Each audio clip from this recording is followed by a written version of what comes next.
ಓಂ ಪವಿತ್ರಂ ಚರಿತಂ ಯಸ್ಯಾಹ ಪವಿತ್ರಂ ಜೀವನಂ ತಥಾ ಪವಿತ್ರತಾ ಸ್ವರೂಪಿಣ್ಯೈ ತಸ್ಯೈ ಕುರ್ಮೋ ನಮೋ ನಮಃ. ಸ್ಥಾಪಕಾಯ ಚ ಧರ್ಮಸ್ಯ ಸರ್ವಧರ್ಮಸ್ವರೂಪಿಣೇ ಅವತಾರವರಿಷ್ಠಾಯ ರಾಮಕೃಷ್ಣಾಯ ತೇ ನಮಃ.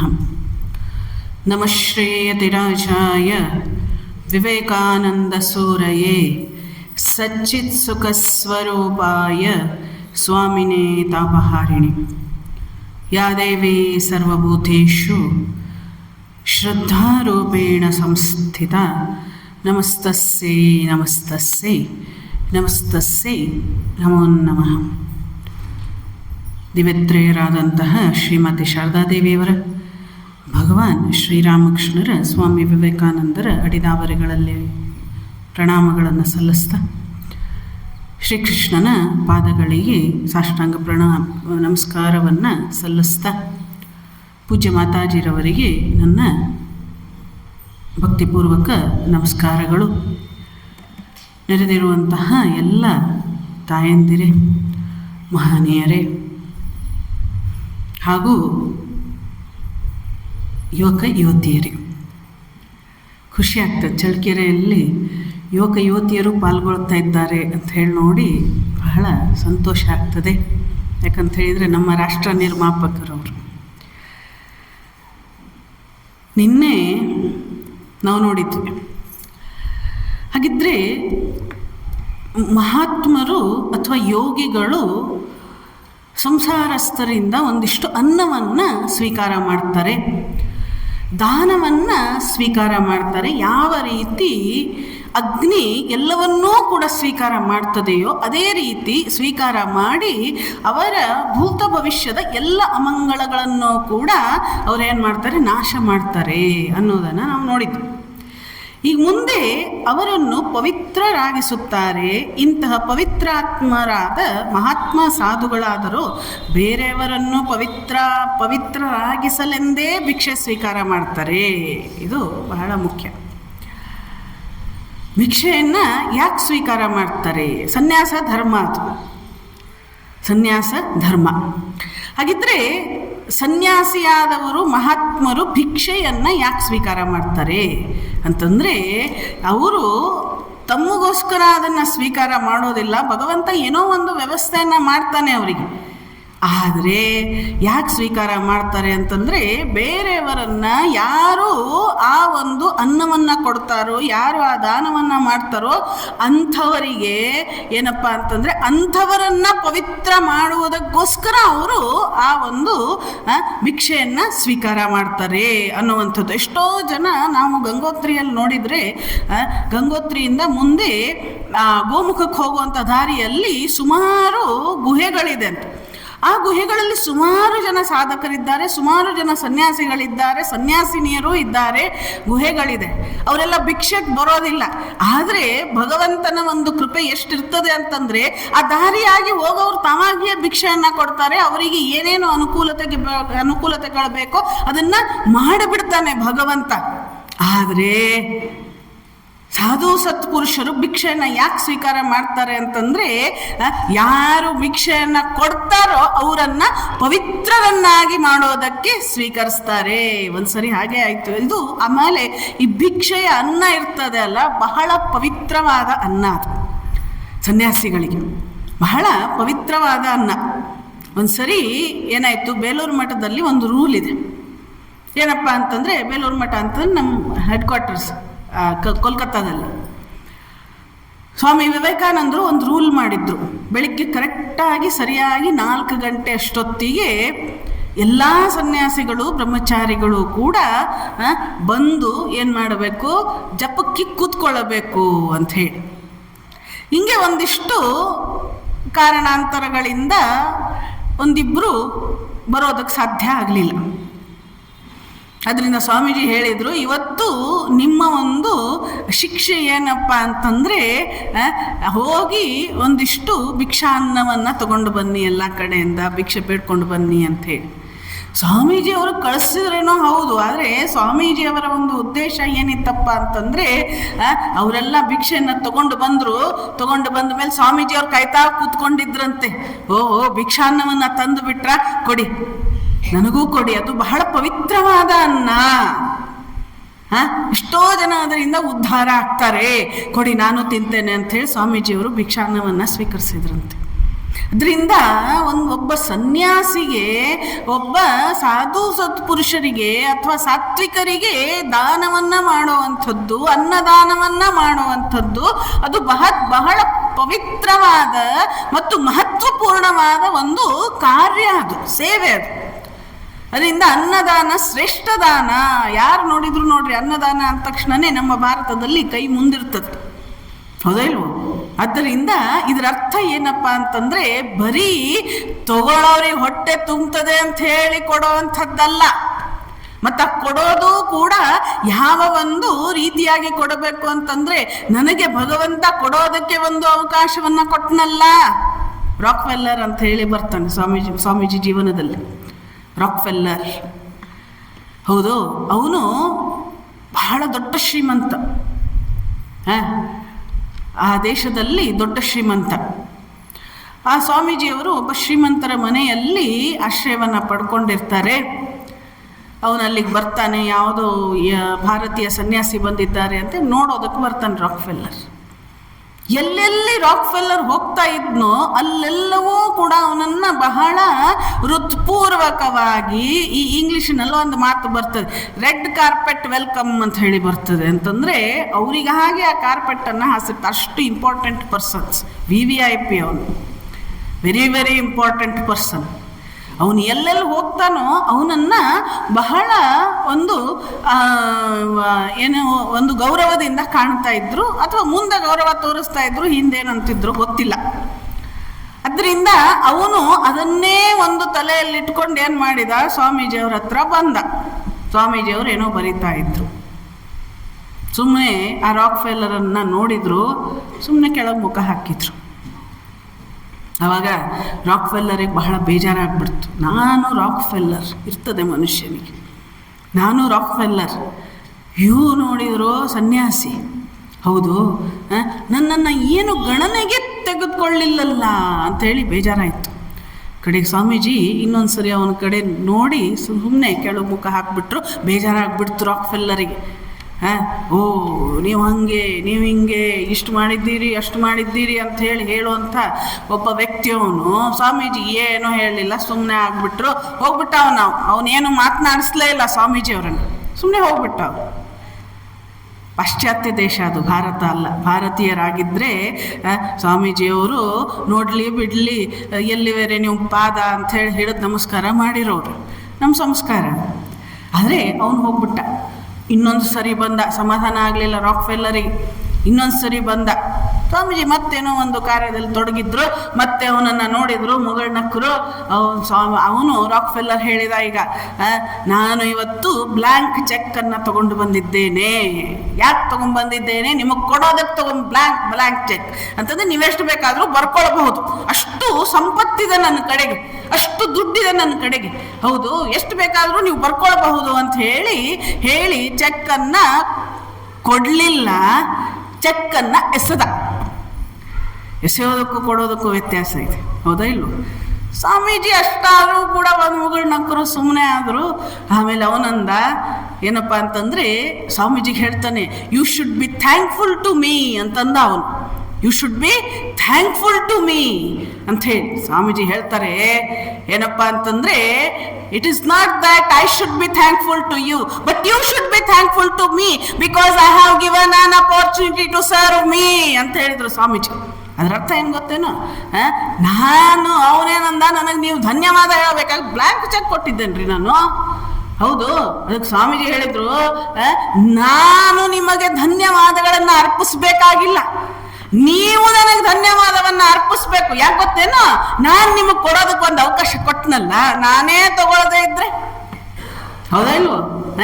ಒಂದು ಹಣ್ಣು ಇರ್ತದೆ, ಅದನ್ನು ಯಾರಿಗೋ ಕೊಡೋದಕ್ಕೆ ಹೋಗ್ತೇವೆ, ನಮ್ಗೆ ಬ್ಯಾಡ್ರಿ ಅಂದ್ಬಿಟ್ರು ಅವ್ರು ಅಂತ ಇಟ್ಕೊಳ್ರಿ, ಏನಾಗ್ತದೆ ಅದು ಹಣ್ಣು ಅವ್ರು ತಗೊಳ್ಳೋದಿಲ್ಲ. ನಮಗೆ ಕೊಡೋದಕ್ಕೆ ಸಾಧ್ಯ ಇಲ್ಲ. ಅವರೇ ತಗೊಳ್ಳಿಲ್ಲ ಅಂತಂದ್ರೆ ನಾವೇನು ಕೊಡ್ತೇವೆ? ಹೌದಾ ಇಲ್ವೋ? ಆದ್ದರಿಂದ ಕೊಡುವಂಥ ವಿಚಾರದಲ್ಲಿ ನಾವು ಹೇಗಿರಬೇಕು? ಎದುರುಗಡೆ ಅವರು ನಮಗೊಂದು ಅವಕಾಶವನ್ನ ನೀಡ್ತಾ ಇದ್ದಾರೆ.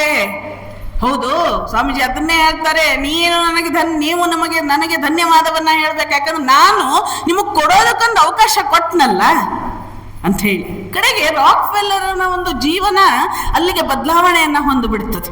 ಇದೇ ಒಂದು ಘಟನೆ, ಇಷ್ಟೇ ಘಟನೆ. ಆದರೆ ಸಂಪೂರ್ಣವಾಗಿ ಬದಲಾವಣೆಯನ್ನ ಹೊಂದಿ ಎಷ್ಟೋ ಕೋಟಿಗಟ್ಟಲೆ ಆಸ್ತಿ ಇತ್ತು, ಒಂದು ದುಡ್ಡಿತ್ತು, ಅದನ್ನೆಲ್ಲವನ್ನೂ ಕೂಡ ಸಮಾಜದ ಒಂದು ಹಿತಕ್ಕಾಗಿ ಅದನ್ನ ಅವನು ವಿನಿಯೋಗ ಮಾಡ್ತಾನೆ. ಈಗಲೂ ಕೂಡ ರಾಕ್ ಫೆಲ್ಲರ್ ಫೌಂಡೇಶನ್ ಅಂತ ಹೇಳಿದೆ, ಸುಮಾರು ಜನ ಬಡ ಮಕ್ಕಳಿಗೆ ಅಲ್ಲಿಂದ ಸ್ಕಾಲರ್ಶಿಪ್ಗಳು ಸಿಗ್ತಾ ಇದೆ ವಿದ್ಯಾಭ್ಯಾಸಕ್ಕೆ. ಇದು ಪರಿವರ್ತನೆ ಕೊಡುವ ಒಂದು ರೀತಿ ಅಂತ ಹೇಳ್ತಾರೆ ಸ್ವಾಮೀಜಿ. ಅರ್ಥ ಆಯ್ತು? ಬಡವ ತಗೋ ಅಂತ ಕೊಡಬಾರ್ದಂತೆ. ಅದರಿಂದ ಕೊಡೋದಕ್ಕೂ ಒಂದು ನೋಡ್ರಿ, ನಮ್ಮ ಹಿಂದೂ ಸಂಪ್ರದಾಯ ಅಥವಾ ನಮ್ಮ ಭಾಗವತ ಆಗಲಿ, ಇನ್ನೊಂದಾಗಲಿ, ಭಗವದ್ಗೀತೆ ಆಗಲಿ, ಯಾವ ಪುರಾಣಗಳಲ್ಲಿಯೂ ಕೂಡ ನೀನು ಕೊಡೋನು ದೊಡ್ಡವನು ಅಂತ ಹೇಳಲಿಲ್ಲ, ತಗೊಳ್ಳೋನು ದೊಡ್ಡವನು.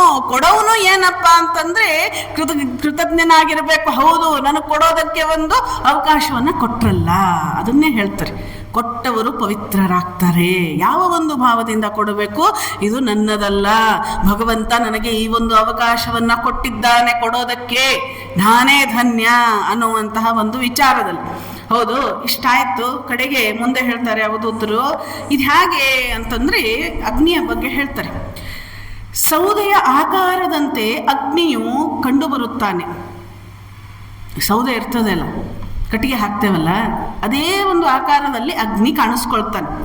ಹಾಗೆಯೇ ತನ್ನ ಮಾಯೆಯಿಂದ ಉಂಟಾದ ಸತ್ ಅಸತ್, ವ್ಯಕ್ತ ಅವ್ಯಕ್ತ ಎಲ್ಲ ಚರಾಚರ ಪ್ರಾಣಿಗಳಲ್ಲಿ ಪ್ರವಿಷ್ಟನಾದ ಒಂದೇ ಆತ್ಮವು ಆಯಾಯ ರೂಪದಲ್ಲಿ ಕಂಡು ಬರುತ್ತಾನೆ. ಹೇಗೆ ಅಗ್ನಿಯಲ್ಲಿ ನಾವು ಕಟ್ಟಿಗೆಯನ್ನು ಹಾಕ್ತೇವೆ, ಅಗ್ನಿ ಏನು ಮಾಡ್ತದೆ? ಕಟ್ಟಿಗೆಯ ಆಕಾರವನ್ನು ತಗೊಳ್ತದೆ. ಅದೇ ರೀತಿ ಅವಧೂತರು ಹೇಳ್ತಾ ಇದ್ದಾರೆ. ಎಷ್ಟು ಅದ್ಭುತವಾದ ಒಂದು ವಿಚಾರ ಇದು ಅಂತಂದ್ರೆ, ಹೇಳ್ತಾ ಇದ್ದಾರೆ ಏನಪ್ಪ ಅಂತಂದ್ರೆ, ಹಾಗೆಯೇ ತನ್ನ ಮಾಯೆಯಿಂದ ಉಂಟಾದ ಸತ್ ಅಸತ್ ಎಲ್ಲ ಚರಾಚರ ಪ್ರಾಣಿಗಳಲ್ಲಿ ಪ್ರವಿಷ್ಟನಾದ ಒಂದೇ ಆತ್ಮವು ಆಯಾಯ ರೂಪದಲ್ಲಿ ಕಂಡು ಬರುತ್ತಾನೆ. ಪರಮಾತ್ಮ ಎಲ್ಲರಲ್ಲಿಯೂ ಇದ್ದಾನೆ. ಇಲ್ಲೆಲ್ಲ ಏನು ನಾವು ಸೇರಿದ್ದೇವೋ ಎಲ್ಲರಲ್ಲಿಯೂ ಇದ್ದಾನೆ. ಹೌದು, ಆ ಗಿಡದಲ್ಲಿಯೂ ಇದ್ದಾನೆ, ಮರದಲ್ಲಿಯೂ ಇದ್ದಾನೆ, ಈ ಮೈಕ್ನಲ್ಲಿಯೂ ಇದ್ದಾನೆ. ಹೌದಾ ಇಲ್ವೋ? ಎಲ್ಲದರಲ್ಲೂ ಇದ್ದಾನೆ, ಕಾಣುವುದಿಲ್ಲ. ಆಯಾಯ ರೂಪವನ್ನು ಅವನು ಏನು ಮಾಡಿದ್ದಾನೆ? ಅದನ್ನ ಆ ರೂಪದಲ್ಲಿ ಕಾಣ್ತಾನೆ. ಹೌದು, ಆದ್ದರಿಂದ ಅದಕ್ಕೊಂದು ಹೆಸರು ಕೊಟ್ವಿ ನಾವು, ಈ ದೇಹಕ್ಕೆ ಒಂದು ಹೆಸರು ಕೊಟ್ವಿ. ಆದ್ರೆ ಒಳಗಡೆ ಇರೋವನೇ ಅವನು ಯಾರು? ಭಗವಂತ, ಪರಮಾತ್ಮ. ಸರಿ, ಹೀಗೆ ಆಗ್ತದೆ.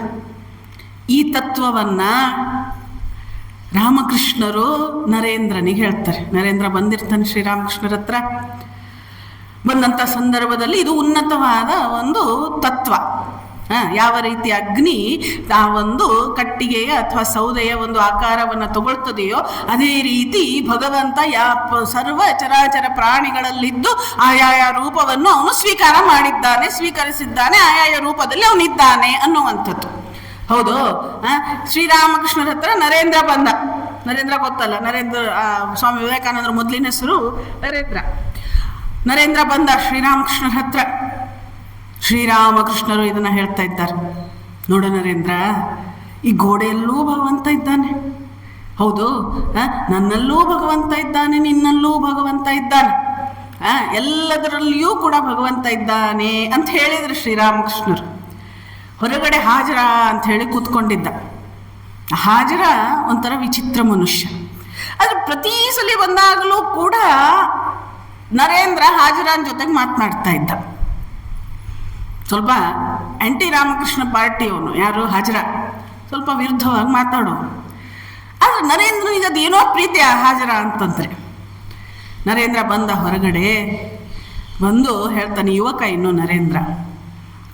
ನರೇಂದ್ರ ಬಂದ ಹೊರಗಡೆ ಹಾಜರಾನ್ ಜೊತೆಗೆ ಹೇಳ್ತಾನೆ, ನೋಡೋ, ಠಾಕೂರ್ ಇದ್ದಾರಲ್ಲ, ಅವ್ರು ಹೇಳ್ತಾ ಇದ್ದಾರೆ, ನೀನೂ ಭಗವಂತ ಅಂತೆ, ನಾನೂ ಭಗವಂತ ಅಂತೆ. ಸುಮ್ಮನೆ ಅದು ಹಾಸ್ಯಾಸ್ಪದವಾಗಿ, ಸೀರಿಯಸ್ ಆಗಲ್ಲ, ತತ್ವವನ್ನು ಹೇಳ್ತಾ ಇಲ್ಲವನು. ನೋಡಿ ಹಿಂಗೆ ಹೇಳ್ತಾ ಇದ್ದಾರೆ, ನೀನೂ ಭಗವಂತ ಅಂತೆ, ನಾನೂ ಭಗವಂತ ಅಂತೆ, ಈ ಗೋಡೆಯೂ ಭಗವಂತ ಅಂತೆ, ಈ ಕಟ್ಟೆಯೂ ಭಗವಂತ ಅಂತೆ. ನೋಡಿ ಏನು ವಿಚಾರ ಇದು ಅಂತೇಳಿ ನಗೋದಕ್ಕೆ ಶುರು ಮಾಡಿ. ಶ್ರೀರಾಮಕೃಷ್ಣರು ಅಲ್ಲೇ ನಿಂತಿದ್ರು. ಶ್ರೀರಾಮಕೃಷ್ಣ ಸುಮ್ಮನೆ ಮುಗುಳ್ನಕ್ಕರು. ಈಗ ನರೇಂದ್ರ ಮನೆಗೆ ಹೊರಟ, ಏನು ಒಂದು ಆ ಸ್ಥಿತಿ ಪ್ರಾಪ್ತ ಆಯಿತು ನರೇಂದ್ರನಿಗಂತಂದ್ರೆ,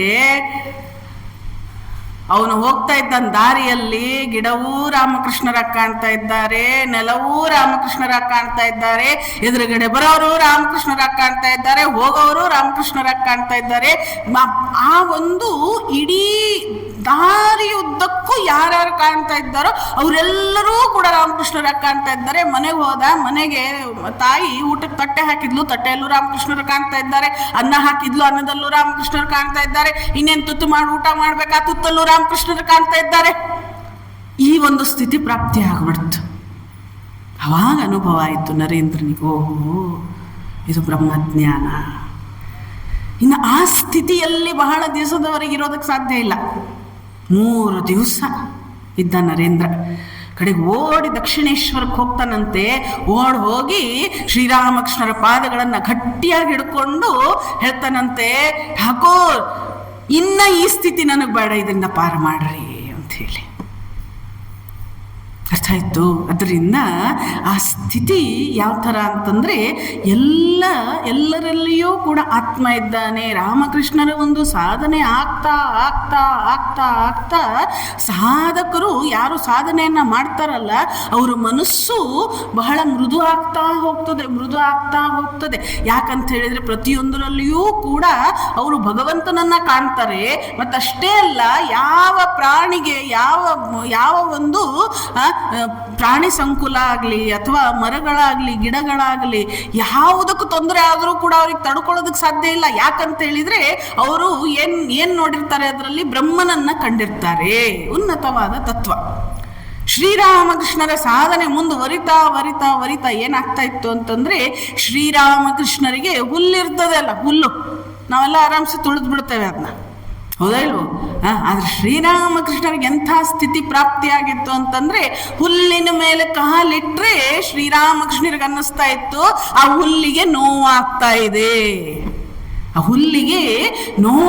ಇದೆ ಅಂತ ಹೇಳಿ ಅವರು ಅದನ್ನು ಭಾವಿಸ್ಕೊಳ್ತಾ ಇತ್ತು. ಇದು ಸ್ಥಿತಿ. ಅರ್ಥ ಆಯ್ತು? ಹಾಗಿದ್ರೆ ಇದನ್ನು ನಾವು ಹೆಂಗೆ ಕಂಡುಕೊಳ್ಳೋದು? ಎಲ್ಲ ಉನ್ನತ ಸ್ಥಿತಿ ಹೌದು, ಆದರೆ ಜೀವನದಲ್ಲಿ ಯಾವ ರೀತಿ ಕಂಡುಕೊಳ್ಳೋದು? ಒಬ್ಬರು ಬರ್ತಾರೆ ಶ್ರೀರಾಮಕೃಷ್ಣರ ಹತ್ರ, ಕೇಳ್ತಾರೆ, ಹೌದು ಠಾಕೂರ್ ನೀವೆಲ್ಲ ಹೇಳ್ತೀರಿ ಸತ್ಯ.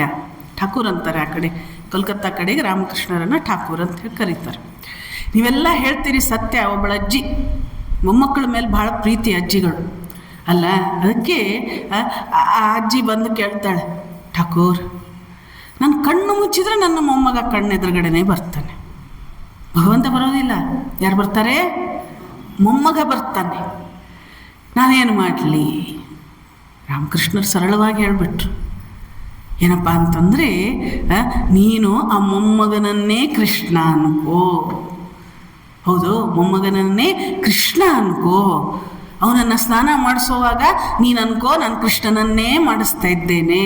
ಅವನಿಗೆ ಊಟ ಮಾಡುವಾಗ ನೀನು ಅನ್ಕೋ ನಾನು ಕೃಷ್ಣನಿಗೇ ಊಟ ಮಾಡಿಸ್ತಾ ಇದ್ದೇನೆ. ಅವನನ್ನು ರಮಿಸುವಾಗ ನೀನು ಅನ್ಕೋ ನಾನು ಕೃಷ್ಣನನ್ನೇ ರಮಿಸ್ತಾ ಇದ್ದೇನೆ. ಅವನನ್ನು ಮಲಗಿಸುವಾಗ ಏನು ಅನ್ಕೊಳ್ಬೇಕು? ನಾನು ಸಾಕ್ಷಾತ್ ನಾರಾಯಣ ಸ್ವರೂಪಿ ಕೃಷ್ಣನನ್ನು ಮಲಗಿಸ್ತಾ ಇದ್ದೇನೆ. ಎಂಥ ಉನ್ನತ ಭಾವ! ಕೃಷ್ಣ ಕೃಷ್ಣ ಕೃಷ್ಣ ಕೃಷ್ಣ. ಹೌದು, ಕೃಷ್ಣನ ಎಷ್ಟು ಪ್ರೀತಿಸ್ತಿದ್ರು ಗೋಪಿಕೆಯರು. ಸುಮ್ಮನೆ ಒಬ್ಬಳು ಗೋಪಿಕೆ ಇದ್ಲಂತೆ,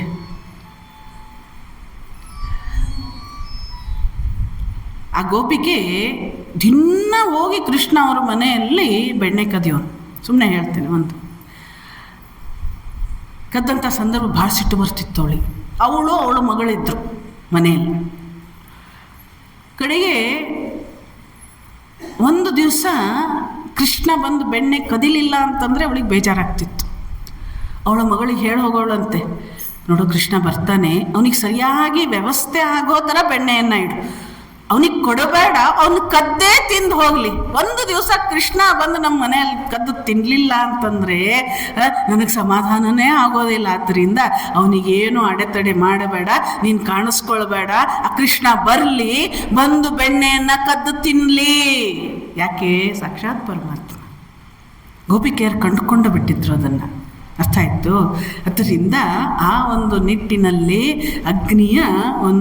ಅಗ್ನಿಯಿಂದ ಅವಧೂತರು ಕಲ್ತಿದ್ದೇನಪ್ಪ ಗುರು ಅಂತ ಹೇಳಿ ಸ್ವೀಕಾರ ಮಾಡಿ ಅಗ್ನಿಯಿಂದ ಕಲ್ತಿದ್ದು ಮುಖ್ಯವಾಗಿ ಎಲ್ಲರಲ್ಲಿಯೂ ಕೂಡ ಇರೋದು ಒಂದೇ ಆತ್ಮ.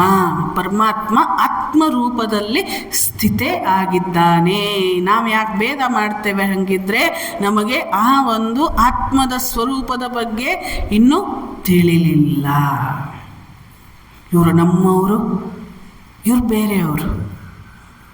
ಇವರನ್ನು ಸೇರಿಸ್ಕೊಳ್ಳಬೇಕು, ಇವರನ್ನು ಸೇರಿಸ್ಕೊಳ್ಳಬಾರ್ದು ಅನ್ನೋದು ನಮ್ಮ ಒಂದು ವಾದ ಸಾಮಾನ್ಯ ಇರುತ್ತೆ.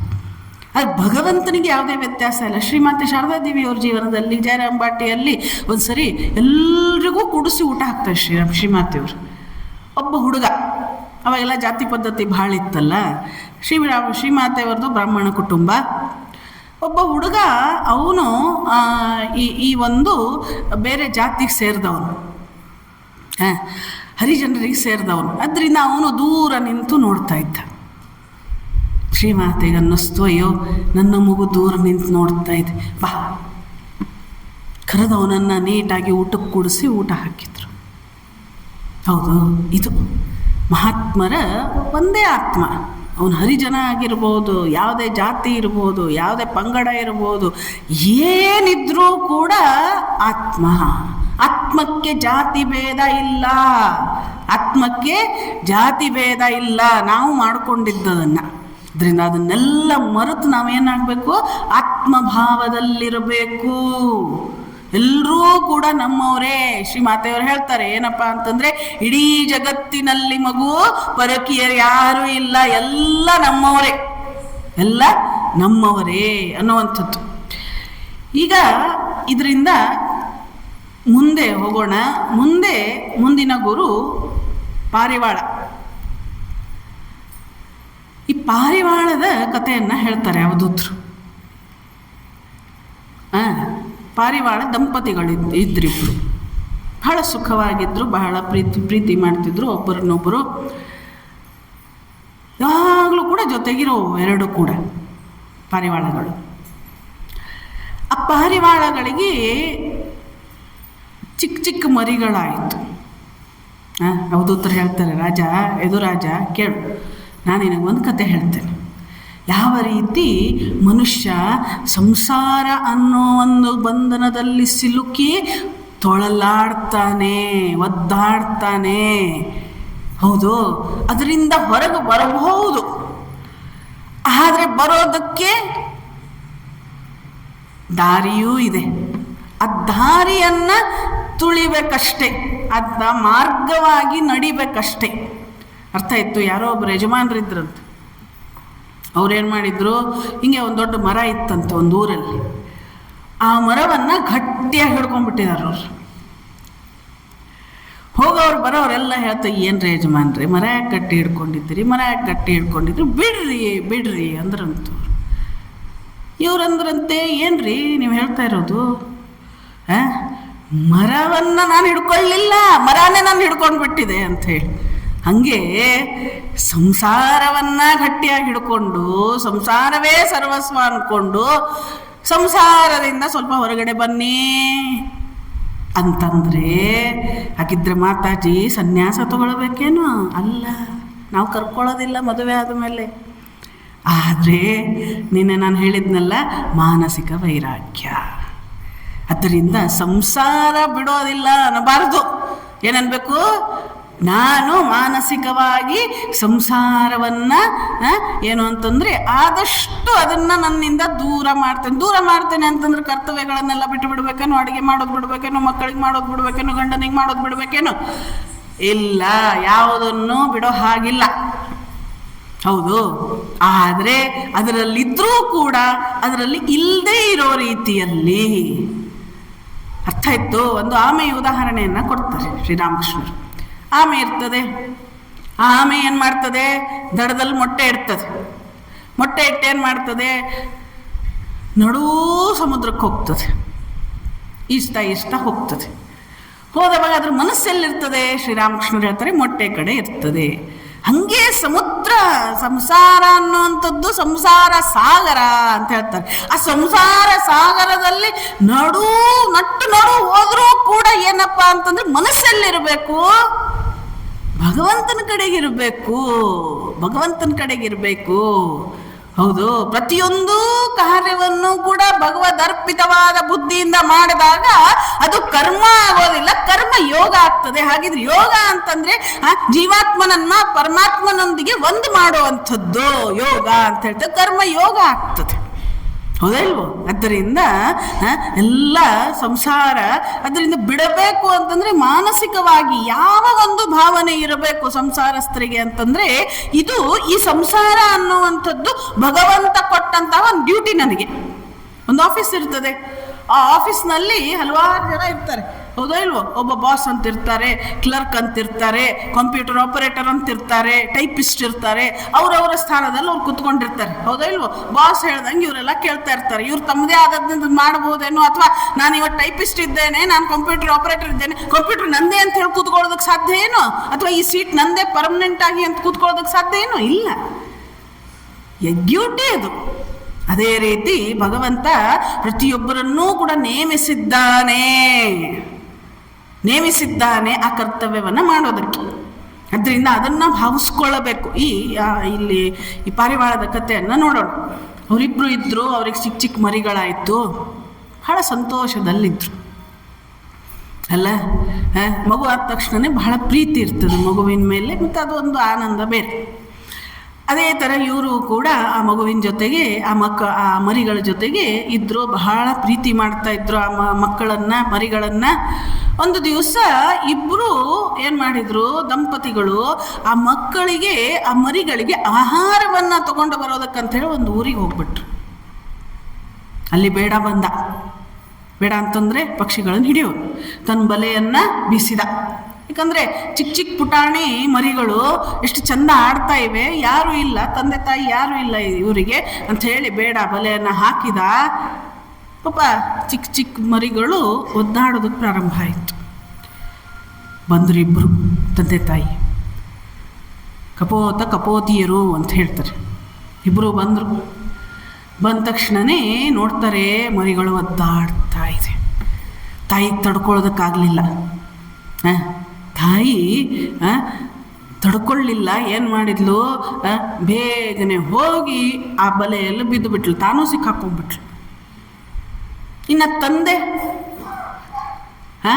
ಆ ಗಂಡು ಪಾರಿವಾಳವು ಕೂಡ ಏನು ಮಾಡಬೇಕು, ನನಗೆ ಪ್ರಿಯಳಾದವಳು ನನ್ನ ಮರಿಗಳು ಇನ್ನು ಆ ಬೇಡನ ಒಂದು ಬಲೆಗೆ ಸಿಲುಕ್ಬಿಟ್ಟಿದೆ, ಇನ್ನು ನಂದೇನು ಕೆಲಸ ಅಂಥೇಳಿ ಇದು ಹೋಗಿ ಆ ಒಂದು ಬೇಡರ ಬಲೆಯಲ್ಲಿ ಸಿಕ್ಕಾಕೊಂಡು ಬಿಡ್ತು. ಬೇಡ ಎತ್ಕೊಂಡು ಹೋಗ್ಬಿಟ್ಟ. ಅವನಿಗೇನು ಅಲ್ಲ, 4 ಮರಿಗಳಂತಂದರೆ 4 + 2 6 ಪಕ್ಷಿಗಳು ಸಿಕ್ಕಂಗಾಯ್ತು. ಹೌದು, ಕಡೆಗೆ ತೊಗೊಂಡು ಹೋದ. ಕಡೆಗೆ ಅಲ್ಲಿಗೆ ಉಳಿಯೋದಕ್ಕಂತೂ ಸಾಧ್ಯ ಇಲ್ಲ, ಸಂಪೂರ್ಣ ಅವ್ರ ಪರಿವಾರವೇ ನಾಶ ಆಗಿ ಹೋಗ್ಬಿಡ್ತು. ಇದರಿಂದ ಅವಧೂತರು ಹೇಳ್ತಾರೆ, ದತ್ತಾತ್ರೇಯ ಅವಧೂತರು ಹೇಳ್ತಾರೆ, ನಾನು ಕಲ್ತಿದ್ದೇನು ಗೊತ್ತೇನು ಯದು ಮಹಾರಾಜ? ಅವು ಏನಪ್ಪ ಅಂತಂದರೆ ತಮ್ಮ ಒಂದು ಸಂಸಾರದಲ್ಲಿ ಸಿಲುಕಿಕೊಂಡು ಅಧೋಗತಿಗೆ ಹೋಗಿಬಿಟ್ರು. ನಮಗೆ ಪ್ರಶ್ನೆ ಬರ್ತದೆ, ಹೌದು, ಮಕ್ಕಳು ಕಷ್ಟ ಪಡುವಂಥ ಸಂದರ್ಭದಲ್ಲಿ ತಂದೆ ತಾಯಿ ಸುಮ್ಮನೆ ಇರೋದಕ್ಕಾಗ್ತದೆಯಾ?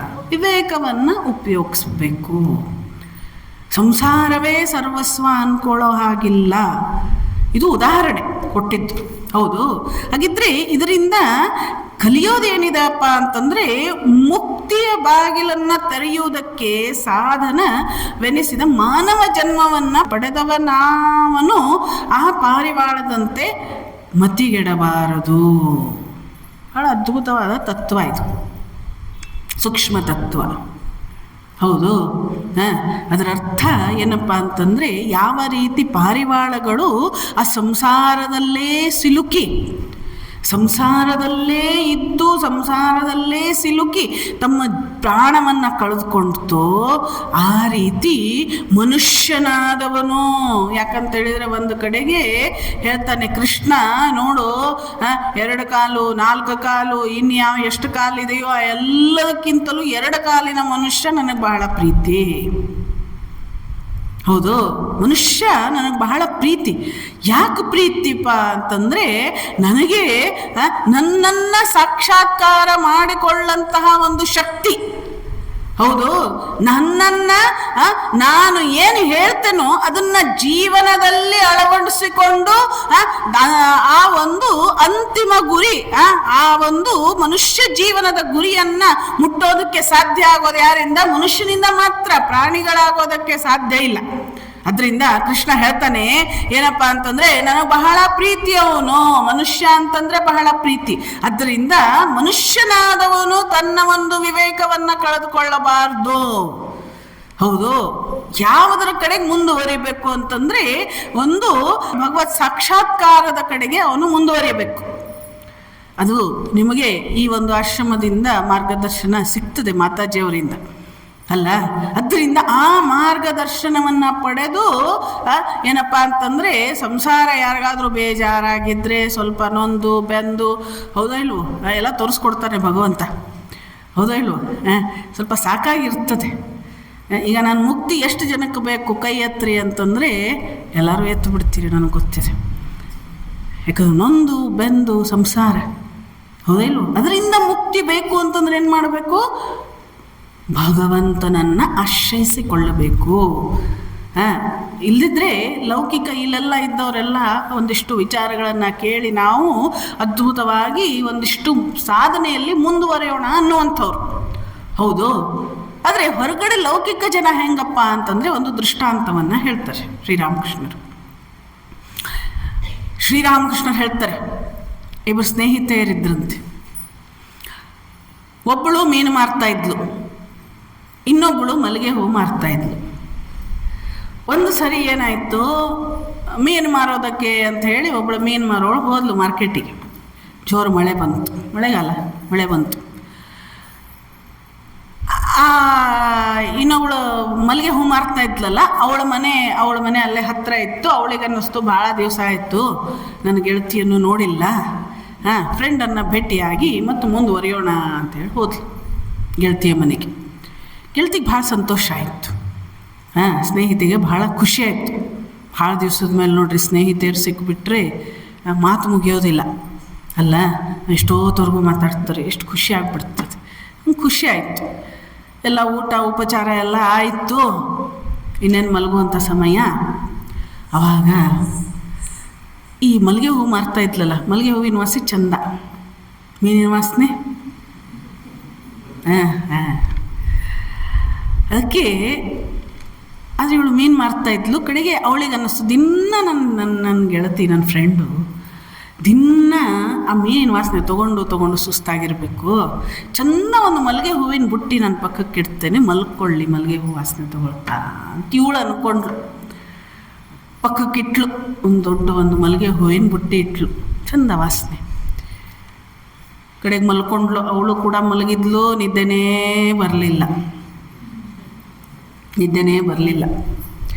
ಕಡೆಗೆ ಅವಳು ಏನು ಮಾಡಿದ್ಲು ಗೊತ್ತೇನೋ? ರಾಮಕೃಷ್ಣರು ಹೇಳ್ತಾರೆ, ಏನು ಮಾಡಿದ್ಲು ಗೊತ್ತೇನೋ?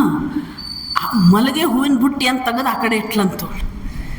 ಮೀನಿನ ಬುಟ್ಟಿಯನ್ನು ತಗೊಂಡು ಚೆನ್ನಾಗಿ ನೀರು ಹೊಡೆದೋದಕ್ಕೆ, ನೀರನ್ನು ಹಾಕಿದ್ರೆ ಬಹುಶಃ ಮೀನಿನ ವಾಸನೆ ಜಾಸ್ತಿ ಬರ್ತದೆ ಅಂತ ನಂದು ಆ ಘಟನೆ ಕೇಳಿದ ಮೇಲೆ ಮೀನಿನ ವಾಸನೆ ತಗೊಂತ ಆರಾಮ ಹಾಯಾಗಿ ನಿದ್ದೆ ಮಾಡಿದ್ಲಂತೆ. ಇದರ ಅರ್ಥ ಏನಪ್ಪ ಅಂತಂದರೆ, ಇವರೆಲ್ಲ ಮಲ್ಲಿಗೆ ಹೂ ಕೊಡೋದಕ್ಕೆ ಬಂದವರು, ಕೊಟ್ಟಿದ್ದಾರೂ ಕೂಡ. ಹಾಗಿದ್ರೆ ನಾವು ಮಾಡಬೇಕಾದದ್ದೇನಪ್ಪ ಅಂತಂದರೆ, ಮಲ್ಲಿಗೆ ಹೂವಿನ ವಾಸನೆಯನ್ನು ಆಸ್ವಾದಿಸಬೇಕು. ರಾಮಕೃಷ್ಣರು ಹೇಳ್ತಾರೆ, ಬಾಳೆಹಣ್ಣನ್ನು ಸುಲಿದಿಟ್ಟು ಬಿಟ್ಟಿದ್ದೇನೆ, ಇನ್ನೇನು ಸುಲಿಬೇಕಾಗಿಲ್ಲ, ಕಷ್ಟ ತಗೊಳ್ಬೇಕಾಗಿಲ್ಲ. ಬಾಳೆಹಣ್ಣನ್ನು ಏನು ಮಾಡಬೇಕು? ತಿನ್ನಬೇಕು. ಏನು ಮಾಡಬೇಕು? ತಿನ್ನಬೇಕು. ನಾವು ಬಾಯಿ ಆಡಿಸೋದಕ್ಕೂ ಬೇಜಾರು ಮಾಡಿಕೊಂಡ್ರೆ ಮತ್ತೆ ಜನ್ಮಗಳ ಮೇಲೆ ಜನ್ಮ, ಜನ್ಮಗಳ ಮೇಲೆ ಜನ್ಮ, ಜನ್ಮಗಳ ಮೇಲೆ ಜನ್ಮ, ಜನ್ಮಗಳ ಮೇಲೆ ಜನ್ಮ. ಮತ್ತು ಇದೇ ಸಂಸಾರ, ಇದೇ ಮಕ್ಕಳು, ಇದೇ ಮೊಮ್ಮಕ್ಕಳು, ಇದೇ ಏನೇನೆಲ್ಲ ನಿಮ್ಗೆ ಗೊತ್ತಿದೆ, ಹೌದೋ ಇಲ್ವೋ? ಅದರಿಂದ ಏನಪ್ಪ ಅಂತಂದರೆ ಮನುಷ್ಯ ಜನ್ಮ ಸಿಕ್ಕಿದೆ. 84 ಲಕ್ಷ ಯೋನಿಗಳಾದ ಮೇಲೆ ಮನುಷ್ಯ ಜನ್ಮ ಸಿಕ್ಕಿದೆ. ಸಂಸಾರದಲ್ಲಿ ಮದುವೆ ಅಂತ ಆಗಿಬಿಡುತ್ತು. ಶ್ರೀರಾಮಕೃಷ್ಣರು ಇನ್ನೂ ಮುಂದಕ್ಕೆ ಹೋಗಿ ಹೇಳ್ತಾರೆ ವಚನವೇದದಲ್ಲಿ. ಬಹಳ ಅದ್ಭುತವಾದ ಗ್ರಂಥ ವಚನವೇದ. ಗೃಹಸ್ಥರಿಗೆ ಅದು ಒಂಥರ ಕೈಪಿಡಿ ಇದ್ದಂಗೆ. ರಾಮಕೃಷ್ಣರು ಹೇಳ್ತಾರೆ, 2 ಮಕ್ಕಳು ಆದ ಮೇಲೆ ದಂಪತಿಗಳು ಹೇಗಿರಬೇಕು ಅಂತಂದರೆ ಅಣ್ಣ ತಂಗಿ ಉಪಾಧಿಯಲ್ಲಿರಬೇಕು, ಅಂದರೆ ಬ್ರಹ್ಮಚರ್ಯ ಪಾಲನೆ ಆಗಬೇಕು ಅಂಥೇಳಿ. ಅದರಿಂದ ಅದನ್ನು ಏನಪ್ಪ ಅಂತಂದರೆ ಜೀವನದಲ್ಲಿ ಅಷ್ಟೂ ನಮಗೆ ಮಾಡೋದಕ್ಕಾಗಲಿಲ್ಲ. ಅಟ್ಲೀಸ್ಟು ದಿವಸಕ್ಕೆ ಇಷ್ಟು ಗಂಟೆ ಜಪ, ಇಷ್ಟು ಗಂಟೆ ಭಗವಂತನಿಗಾಗಿ ಮೀಸಲಿಡುವಂಥದ್ದು. ಆಶ್ರಮ ಇದೆ, ದಿನ ಒಂದಿಷ್ಟು ಪ್ರೇಯರಿಗೆ ಬರುವಂಥದ್ದು. ಪ್ರೇಯರಿಗೆ ಬಂದರೆ ಏನಾಗ್ತದೆ? ಸಾಯಂಕಾಲ ಅಷ್ಟು ಸಂಸಾರವನ್ನು ಮರಿತೀರಾ? ಮಲ್ಲಿಗೆ ಹೂವಿನ ವಾಸನೆ ತಗೊಳ್ಬೋದಾ? ಹೌದಾ ಇಲ್ವೋ? ಅದರಿಂದ ಅದನ್ನು ರೂಢಿಸ್ಕೊಳ್ಳಬೇಕು. ಅದೇ ರೀತಿ ಇದೇ ಪ್ರಕಾರ ಗೃಹಸ್ಥನು ವಿಷಯಗಳಲ್ಲೇ ಸುಖವನ್ನು ಅರಸುತ್ತಾ ಚಿತ್ತ ಚಂಚಲನಾದವನು, ತನ್ನ ಪರಿವಾರವನ್ನು ಸಾಕುವುದರಲ್ಲೇ ತೊಡಗಿರುವವನು, ಇವನು ಪಾರಿವಾಳದಂತೆ ದೀನ ಅವಸ್ಥೆಯನ್ನು ಹೊಂದಿ ಪರಿವಾರ ಸಹಿತ ಅವನು ಪತನವಾಗುತ್ತಾನೆ. ಇವರನ್ನು ಏನಂತ ಹೇಳಿ ಕರೀತಾರೆ? ಆರೂಢಚ್ಯುತ. ಮೇಲೆ ಏರ್ತಾನೆ, ಹೌದು, ಆದರೆ ಸಂಸಾರದ ಒಂದು ಗೀಳಿನಿಂದ ಏನಾಗ್ಬಿಡ್ತದೆ, ಮತ್ತೆ ಕೆಳಗೆ ಬಂದು ಬಿಡ್ತಾನೆ. ಅರ್ಥ ಆಯಿತು? ಆದ್ದರಿಂದ ಈ ಮದುವೆ ಮಾಡುವಂಥ ಸಂದರ್ಭದಲ್ಲಿ ಅವರಿಗೆ ಮೊದಲಿಗೆ ಹೇಳ್ತಾರೆ ಶ್ರೀರಾಮಕೃಷ್ಣರು, ಹೇಗೆ ಈ ಹಲಸಿನ ಹಣ್ಣು ಬಿಡಿಸ್ತೇವಲ್ಲ, ಹಲಸಿನ ಹಣ್ಣು ಬಿಡಿಸುವಾಗ ಏನು ಮಾಡ್ತೇವೆ? ಕೈಗೆ ಎಣ್ಣೆ ಹಚ್ಕೊಳ್ತೇವೆ ಅಲ್ಲ. ಅದರಿಂದ ಯಾವ ತಾಯಂದಿರು ಇನ್ನು ಮುಂದೆ ಮಕ್ಕಳ ಮದುವೆ ಮಾಡಬೇಕೋ ಅವರಿಗೆ ಒಂದಿಷ್ಟು ವಿಚಾರಗಳನ್ನು ಹೇಳಬೇಕು. ಅರ್ಥ ಆಯಿತು? ಕೈಗೆ ಎಣ್ಣೆ ಹಚ್ಕೊಳ್ಬೇಕು, ಮೊದಲಿಗೆ ಹಚ್ಚಿಸ್ಬೇಕು ಅಂತಂದರೆ ಮೊದಲಿಗೆ ಅವರಿಗೆ ಸಂಸಾರದಲ್ಲೇ ಮುಳುಗಿ ಮದುವೆ ಅನ್ನುವಂತಹ ಒಂದು ಪವಿತ್ರ ಬಂಧನವನ್ನು, ಪವಿತ್ರವಾದ ಒಂದು ಸಂಬಂಧವನ್ನು ಹೇಗೆ ನಿಭಾಯಿಸಿಕೊಂಡು ಸಹನೆಯಿಂದ ಮತ್ತೆ ಭಗವತ್ ಆ ಒಂದು ಪ್ರೀತ್ಯರ್ಥವಾಗಿ ಯಾವ ರೀತಿ ಕಾರ್ಯಗಳನ್ನು ಮಾಡಬೇಕು. ಇವತ್ತು ಮದುವೆ ಮುಂಜುವೆಗಳನ್ನು ಮಾಡ್ತಾ ಇದ್ದಾರೆ. ಸುಮ್ಮನೆ ಹೇಳ್ತೇನೆ, ಇವತ್ತಿನ ಒಂದು ಅವಸ್ಥೆ ಯಾವ ರೀತಿ ಇದೆ ಅಂತಂದರೆ ಲಕ್ಷಗಟ್ಟಲೆ ಖರ್ಚು ಮಾಡ್ತಾರೆ. ಅದಕ್ಕೊಂದು ಪಾವಿತ್ರ್ಯತೆ ಇರೋದಿಲ್ಲ. ನಮಗೆ ಎಷ್ಟೋ ಜನ ನಾವು ಮದುವೆಗಳಿಗೆ ಹೋಗೋದಿಲ್ಲ, ಆದರೆ ಆಶೀರ್ವಾದ ಅಂಥೇಳಿ ಕೊಡೋದಕ್ಕೆ, ಕಾರ್ಡನ್ನು ಕೊಡೋದಕ್ಕೆ ಬರ್ತಾರೆ. 2-3 ವರ್ಷದಲ್ಲಿ ವಿಚ್ಛೇದನಗಳಾಗ್ತಾ ಇದೆ. ಅದಕ್ಕೆ ಕಾರಣ ಏನು ಗೊತ್ತೇನೋ? ನಾವು ಇದನ್ನು ಅವರಿಗೆ ಹೇಳ್ಕೊಡ್ಲಿಲ್ಲ. ಹೌದು, ಭಗವತ್ ಪ್ರೀತ್ಯರ್ಥವಾಗಿ ಸಂಸಾರವನ್ನು ನಡೆಸು, ಭಗವಂತನಿಗಾಗಿ ನೀನು ಜೀವನವನ್ನು ನಡೆಸು. ಹೌದು, ಭಗವಂತನ ಒಂದು ನಾಮವನ್ನು ಸದಾ ತಗೊಳ್ತಾ ಇರೋ, ಅವಾಗ ಸಹನೆ ಬರ್ತದೆ, ಪಾವಿತ್ರ್ಯತೆ ಬರ್ತದೆ. ನೀನು ಅದ್ಭುತವಾಗಿ ನಿನ್ನ ಒಂದು ಸಂತಾನ ಮುಂದೆ ಏನೇ ಆಗ್ತದೆಯೋ ಅದಕ್ಕೆ ಒಳ್ಳೆ ಸಂಸ್ಕಾರ ಸಂಸ್ಕೃತಿಯನ್ನು ಕೊಡೋದ್ರಲ್ಲಿ ಯಶಸ್ವಿ ಆಗ್ತೀಯಾ ಅನ್ನೋದನ್ನು ನಾವು ಹೇಳ್ಕೊಡ್ತಾ ಇಲ್ಲ ಅಂತದೆ ತಾಯಂದಿರು, ಮಹನೀಯರು. ಕೊರತೆ ಆಗ್ತಾಯಿತ್ತು. ಅದೇ ಇವತ್ತು ಅಡುಗೆ ಮಾಡೋದಕ್ಕೆ ರೆಡಿ ಇಲ್ಲ. ಹೌದು, ಅಡುಗೆ ಮಾಡೋದಕ್ಕೆ ರೆಡಿ ಇಲ್ಲ, ಒಂದು ಚಹಾ ಮಾಡಿಕೊಡೋದಕ್ಕೆ ರೆಡಿ ಇಲ್ಲ, ಒಂದು ಕಾಫಿ ಮಾಡಂದರೆ ಬೇಜಾರು ಮಾಡ್ಕೊಳ್ತಾರೆ. ಅಡುಗೆ ಮನೆ ನಮಗೆ ಬ್ಯಾಡ್ ಅಂತಾರೆ. ಎಷ್ಟೋ ಮನೆಗಳಲ್ಲಿ ಅಡುಗೆ ಮನೆಯೇ ಇಲ್ಲ, ದೇವ್ರ ಮನೆಯೇ ಇಲ್ಲ, ಝೊಮ್ಯಾಟೊ. ಕರೆಕ್ಟಾ? ಇನ್ನೂ ಏನು ಸ್ವಿಗ್ಗಿ ಅದು ಇದು. ಹೌದು, ನಿಮಗೆ ಹೆಂಗೆ ಗೊತ್ತ್ರಿ ಅಂತಂದರೆ ನಮಗೆಲ್ಲ ಬೀಳ್ತಿರ್ತದೆ ಕಿವಿಗೆ. ಹೌದು, ಅದರಿಂದ ಈ ಸಂಪ್ರದಾಯ ಬೇಡ. ಮೊದಲಿಗೆ ಭಗವಂತನ ನಾಮವನ್ನು ತಗೊಂಡು ಮನಸ್ಸು ಪರಿಪಕ್ವತೆಯನ್ನು ಹೊಂದಬೇಕು. ಸಮಾಜವನ್ನು ಕಟ್ಟುವಂತಹ ಉನ್ನತವಾದ ಒಂದು ಜವಾಬ್ದಾರಿ ನನ್ನ ಮೇಲಿದೆ ಅನ್ನೋದನ್ನು ಪ್ರತಿಯೊಬ್ಬ ತಾಯಿಯು, ಪ್ರತಿಯೊಬ್ಬ ತಂದೆಯೂ ಕೂಡ ಅದನ್ನು ಭಾವಿಸ್ಕೊಳ್ಳಬೇಕು. ಇದು ಯಾವಾಗ ಆಗ್ತದೆ ಅಂತಂದರೆ, ಯಾವಾಗ ತಂದೆ ತಾಯಂದಿರು ಭಗವತ್ ಪ್ರೀತ್ಯರ್ಥವಾದ ಜೀವನವನ್ನು ನಡೆಸ್ತಾರೋ ಮಕ್ಕಳದನ್ನು ಕಲಿತಾರೆ ಅನ್ನೋವಂಥದ್ದು. ಆದ್ದರಿಂದ ಆ ಒಂದು ಪಾಠವನ್ನು ನಮ್ಮ ಅವಧೂತರು, ದತ್ತಾತ್ರೇಯ ಅವಧೂತರು ಕಲಿತರು. ಏನು ಅಂತಂದರೆ, ಸಂಸಾರಸ್ಥರು ಆ ಸಂಸಾರದಲ್ಲಿಯೇ ಮುಳುಗಿ ಅಲ್ಲಿಯೇ ಜೀವನವನ್ನು ಕಳೆದುಕೊಳ್ಳುವಂಥದ್ದಲ್ಲ. ಒಂದಿಷ್ಟರ ಮಟ್ಟಿಗೆ ಸಂಸಾರವನ್ನು ಮಾಡಿ ಆಮೇಲೆ ಏನು ಮಾಡೋದು, ಭಗವಂತನ ಒಂದು ನಾಮ ಜಪವನ್ನು, ಭಗವಂತನ ಒಂದು ಏನೋ ದಾರಿ ತೋರಿಸ್ಕೊಟ್ಟಿದ್ದಾನೋ ಆ ದಾರಿಯಲ್ಲಿ ನಡೆಯುವಂಥದ್ದು ಆಧ್ಯಾತ್ಮಿಕ ಸಾಧನೆ ಅಂತ ಹೇಳಿ.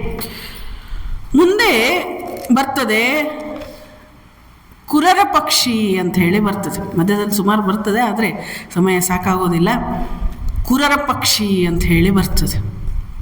ಇದು ಅದ್ಭುತವಾದದ್ದು. ಇದನ್ನು ರಾಮಕೃಷ್ಣರು ಕೂಡ ಹೇಳ್ತಾರೆ. ಈ ಕುರರ ಪಕ್ಷಿ ಅವಧೂತರ ರಾಜನಿಗೆ ಹೇಳ್ತಾರೆ, ಮನುಷ್ಯನಿಗೆ ಪ್ರಿಯವೆನಿಸಿದ ವಸ್ತು ಪದಾರ್ಥಗಳನ್ನೇ ಪರಿಗ್ರಹ ಸಂಗ್ರಹ ಮಾಡುತ್ತಾನೆ. ಸಿಕ್ಕಾಪಟ್ಟಿ ಕೂಡಿಸಿಡ್ತೇವೆ ನಾವು. ಹೌದು, ಎಲ್ಲಿವರೆಗೂ ಇವತ್ತು ಸಂಗ್ರಹ ಮಾಡ್ತಾ ಇದ್ದಾನೆ ಮನುಷ್ಯ ಅಂತಂದರೆ, ಮಕ್ಕಳಿಗೆ ಬೇಕು, ಮೊಮ್ಮಕ್ಕಳಿಗೆ ಬೇಕು, ಮರಿ ಮಕ್ಕಳಿಗೆ ಬೇಕು, ಇನ್ನು ಮುಂದಿದ್ರೆ ಇನ್ನು ಅಲ್ಲ, ಇಷ್ಟೆಲ್ಲ ಸಂಗ್ರಹ ಮಾಡ್ತಾನೆ ಮನುಷ್ಯ. ಹೌದು. ಆದರೆ ಇದು ಯಾವುದೂ ಕೂಡ ನಿಲ್ಲುವಂಥದ್ದಲ್ಲ.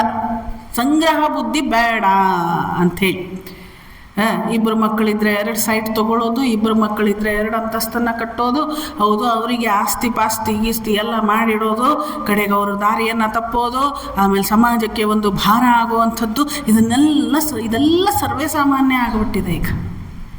ಅದರಿಂದ ಸಂಗ್ರಹ ಮಾಡಬಾರದು, ಸಂಗ್ರಹ ಮಾಡಬಾರದು. ಒಬ್ಬ ಮನುಷ್ಯ ಇದ್ನಂತೆ. ಒಂದು ಉದಾಹರಣೆ, ಒಬ್ಬ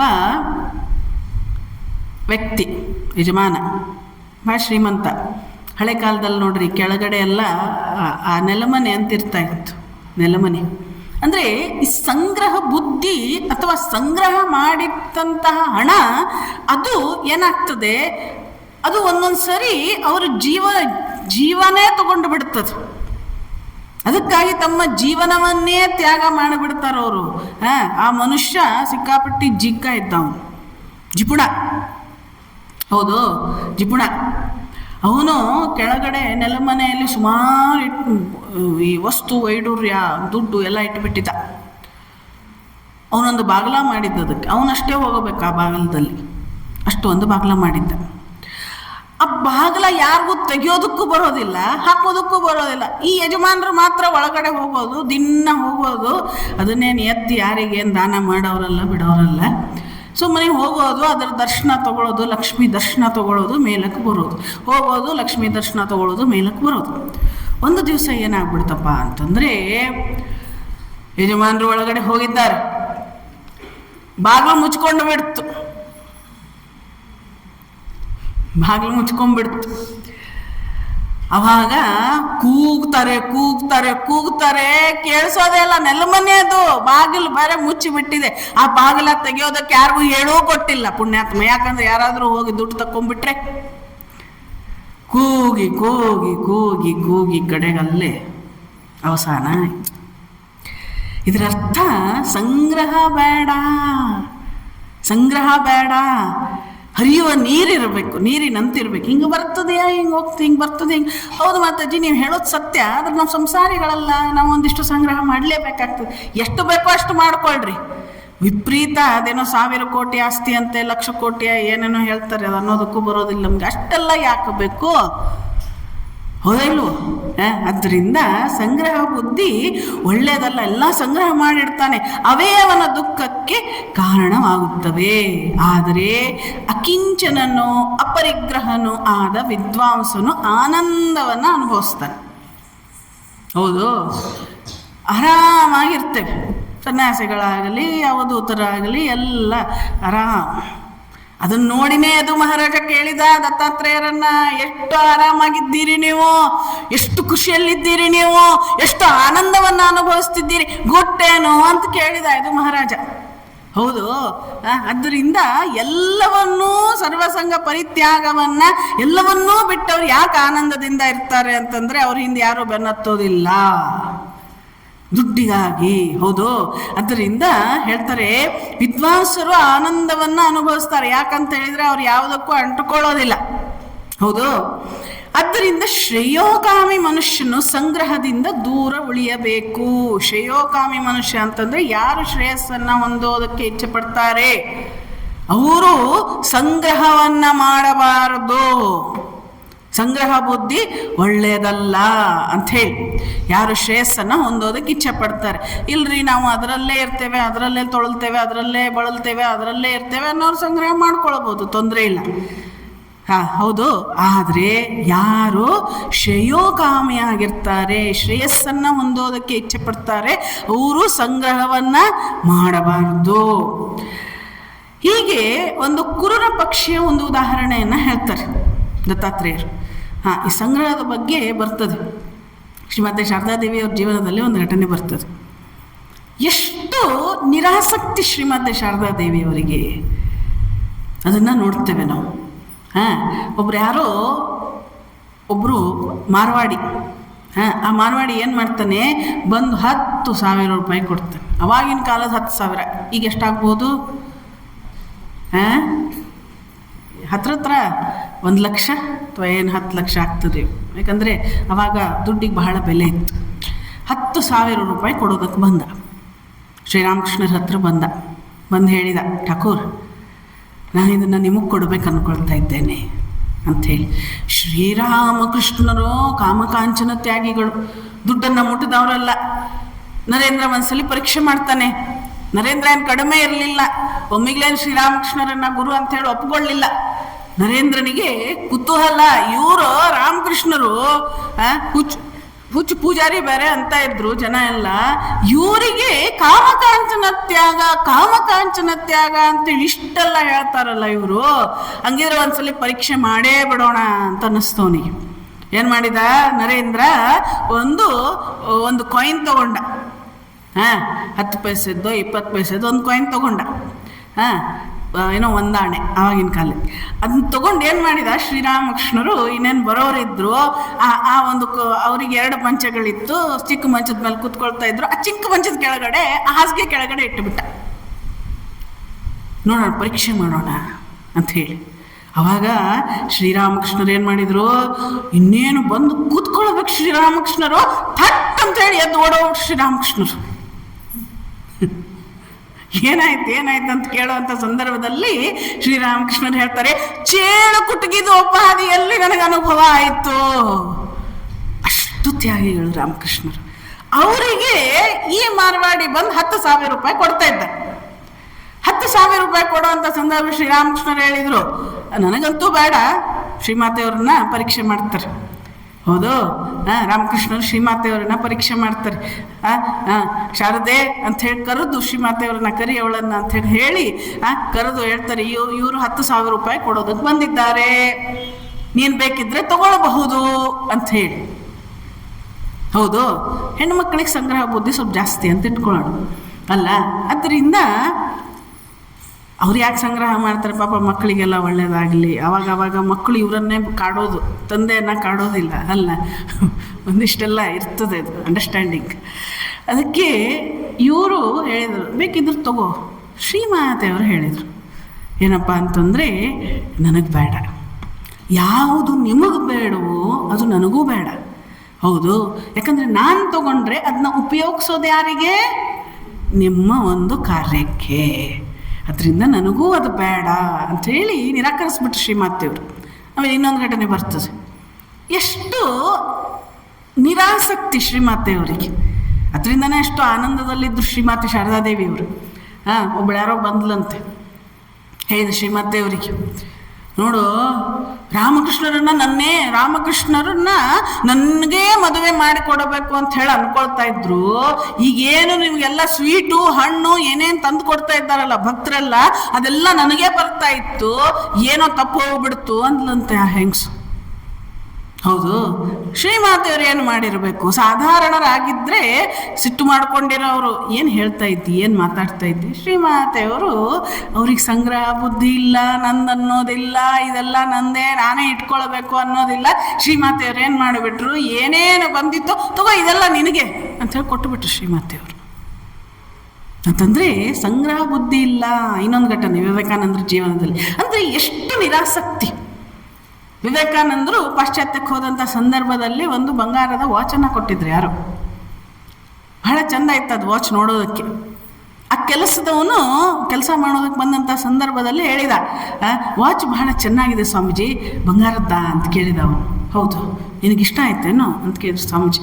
ಹೌದು, ತಗೋ ಅಂತಂದರೆ ನಿರಾಸಕ್ತಿ. ಈ ಎಲ್ಲ ಘಟನೆಗಳಿಂದ ನಾವು ಕಲಿಯೋದು ಏನಿದೆ ಅಂತಂದರೆ, ಎಷ್ಟು ಬೇಕೋ ಅಷ್ಟೇ. ಕಬೀರರು ಪ್ರಾರ್ಥನೆ ಮಾಡ್ಕೊಳ್ತಾರೆ ರಾಮನಿಗೆ, ರಾಮ ನನಗೆ ನೀನು ಎಷ್ಟು ದುಡ್ಡನ್ನು ಕೊಡು, ಎಷ್ಟು ಸಂಪತ್ತನ್ನು ಕೊಡು ಅಂತಂದರೆ ನನ್ನ ಮನೆಗೆ ಸಾಧು ಸತ್ಪುರುಷರು ಬರ್ತಾರಲ್ಲ ಅವರಿಗೆ ಸೇವೆ ಮಾಡುವಷ್ಟೇ ಆಗಲಿ, ಇನ್ನು ಹೆಚ್ಚಿಂದು ನನಗೆ ಬೇಕಾಗಿಲ್ಲ ಅಂತೇಳಿ ಪ್ರಾರ್ಥನೆ ಮಾಡ್ಕೊಳ್ಳಿ ಕಬೀರರು. ಅರ್ಥ ಆಯಿತು. ಅದರಿಂದ ಬಹಳಷ್ಟು ಸಂಗ್ರಹ ಮಾಡಿ ಅದನ್ನು ಅದು ಸುತ್ತಲೂ ಇರೋರಿಗೆ ಅದು ಮತಿಗೆಡಿಸ್ತದೆ. ಹೌದು, ಅದರಿಂದ ಈ ಕುರೂರ ಪಕ್ಷಿಯ ಒಂದು ಉದಾಹರಣೆ ಹೇಳ್ತಾರೆ ಅವಧೂತರು. ಆ ಕುರೂರ ಪಕ್ಷಿಗೆ ಒಂದು ಮೀನು ಸಿಕ್ತಂತೆ. ಹೌದು, ಆ ಮೀನನ್ನು ಒಂದು ಸಮುದ್ರದಲ್ಲಿ ಒಂದು ಒಳ್ಳೆ ಮೀನು ಸಿಕ್ತು. ಆ ಮೀನನ್ನು ತೊಗೊಂಡು ಹಾರೋದಕ್ಕೆ ಪ್ರಾರಂಭ ಮಾಡ್ತು ಕುರೂರ ಪಕ್ಷಿ. ಆವಾಗ ಎಲ್ಲೋ ಒಂದು ಮೀನಲ್ಲ, ಒಂದು ಮಾಂಸದ ತುಂಡು. ಇದರಲ್ಲಿ ವಚನವೇದದಲ್ಲಿ ಶ್ರೀರಾಮಕೃಷ್ಣರು ಮೀನನ್ನು ಹೇಳ್ತಾರೆ, ಹದ್ದಿಗೆ ಒಂದು ಮೀನು ಸಿಕ್ತು ಅಂತ ಹೇಳಿ. ಅದನ್ನು ಕೊಕ್ಕಿನಲ್ಲಿ ಕಚ್ಚಿಕೊಂಡು ಹಾರುವಾಗ ಅದನ್ನು ನೋಡಿ ಬೇರೆ ಮಾಂಸದ ಲೋಭಿ ಪಕ್ಷಿಗಳು ಅದನ್ನು ಆಕ್ರಮಿಸಿ ಪೀಡಿಸತೊಡಗಿದರು. ಹೌದು, ಎಲ್ಲ ಇದ್ದರೆ ಇಷ್ಟರು ನೆಂಟರು ಎಲ್ಲ ಕಳ್ಕೊಂಡವಾಗ ಯಾರು ಇಲ್ಲ. ಹೌದಾ ಇಲ್ವೋ? ಇದ್ದವಾಗಲೆಲ್ಲ ಬರ್ತಾರೆ. ಇಲ್ಲದೆ ಇರುವಾಗ ಭಗವಂತನೊಬ್ಬನೇ. ನಮಗೆ ಕಷ್ಟದಲ್ಲಿ ಆಗೋನು ಭಗವಂತನೊಬ್ಬನೇ. ಒಬ್ಬ ಭಕ್ತ ಇದ್ದ. ಆ ಘಟನೆ ಭಾಳ ಅದ್ಭುತವಾದದ್ದು. ಒಬ್ಬ ಭಕ್ತ ಇದ್ದ, ಅವನಿಗೊಂದು ಪ್ರಶ್ನೆ ಬಂತು. ಬಹಳಷ್ಟು ಸಿರಿವಂತ, ಬಹಳ ಆರಾಮಾಗಿ ಜೀವನವನ್ನು ನಡೆಸ್ತಾ ಇದ್ದ. ದಿನ ಅವನಿಗೊಂದು ಕನಸು ಬೀಳ್ತಾ ಇತ್ತು. ಅವನು ಸಮುದ್ರ ದಂಡೆ ಮೇಲೆ ನಡೀತಾ ಇದ್ದಾನೆ. ಇವನ ಹೆಜ್ಜೆ ಒಂದು ಮೂಡ್ತಾ ಇದೆ, ಇನ್ನೊಂದು ಹೆಜ್ಜೆ ಮೂಡ್ತಾ ಇದೆ. ಇವನ ಹೆಜ್ಜೆ ಮೂಡ್ತಾ ಇದೆ, ಇನ್ನೊಂದು ಹೆಜ್ಜೆ ಮೂಡ್ತಾ ಇದೆ. ಭಗವಂತ ನನ್ನ ಜೊತೆಗೇ ನಡೀತಾ ಇದ್ದಾನೆ ಅಂಥೇಳಿ ಅವನಿಗೆ ಅನ್ನಿಸ್ತಾ ಇತ್ತು. ಖುಷಿ ಆಗ್ತಿತ್ತು ಅವನಿಗೆ, ಭಗವಂತ ನನ್ನ ಜೊತೆಗಿದ್ದಾನೆ ಅಂಥೇಳಿ. ಕಷ್ಟ ಬಂತು. ಲಕ್ಷ್ಮೀ ಚಂಚಲೆ. ಹೌದು, ಕಷ್ಟ ಬಂತು. ಕಷ್ಟ ಬಂದಂಥ ಸಂದರ್ಭದಲ್ಲಿ ಏನಾಯಿತು, ಅದೇ ಒಂದು ಕನಸು ಬಿತ್ತು, ಅದೇ ಅನುಭವ ಆಯಿತು. ಒಂದೊಂದೇ ಹೆಜ್ಜೆ ಕಾಣಿಸ್ತಾ ಇದೆ. ಪ್ರಶ್ನೆ ಬಂತು ಭಕ್ತನಿಗೆ, ಏನಪ್ಪ ಅಂತಂದರೆ, ಹೌದು ನಾನು ಸುಖವಾಗಿದ್ದಂಥ ಸಂದರ್ಭದಲ್ಲಿ ಎರಡೆರಡು ಹೆಜ್ಜೆಗಳು ಕಾಣಿಸ್ತಾ ಇತ್ತು, ನಂದೊಂದು ಭಗವಂತಂದೊಂದು, ನಂದೊಂದು ಭಗವಂತಂದೊಂದು.